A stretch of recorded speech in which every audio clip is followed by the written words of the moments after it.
Tonight, the Boise City Council and more than 300 members of the public met to talk about discrimination. A new city ordinance, if passed, would protect people from being discriminated against based on gender or sexuality.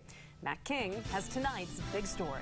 Yeah, Roland, Michelle, you couldn't find a place to stand, much less sit in the State House auditorium this evening. Most of those in attendance professed to supporting the ordinance, but not everyone.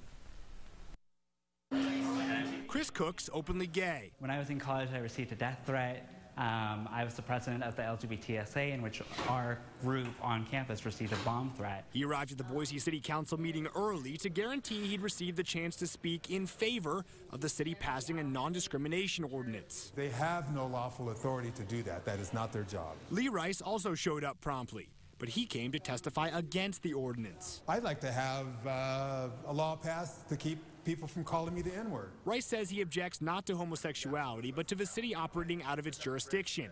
Tom Munns agreed with that, but also objected to the proposed ordinance because of his religion and interpretation of the Constitution. If people want to engage in sodomy at home, go for it, but it's got no business in government. The two members of Boise's city government sponsoring the ordinance cited the goal of a fair, safe, and inclusive community and the economic impact they hoped that reputation might provide. Let companies know that this is an inclusive and a safe place for their employees to be. The state legislature declined to pass a similar law at a state level, but proponents of the so-called Add the Words campaign believe if passed, ordinances like these might convince state leaders to reconsider. One of their arguments they've used is that their constituents don't care about this matter.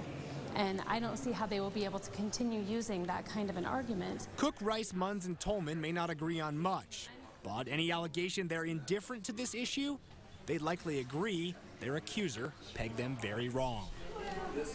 Punishment for violating the ordinance would focus on education with a series of loopholes, allowing violators to elect training or counseling instead of or in exchange for lesser fines and sentences. Live in studio, Matt King, Fox 9 on your side.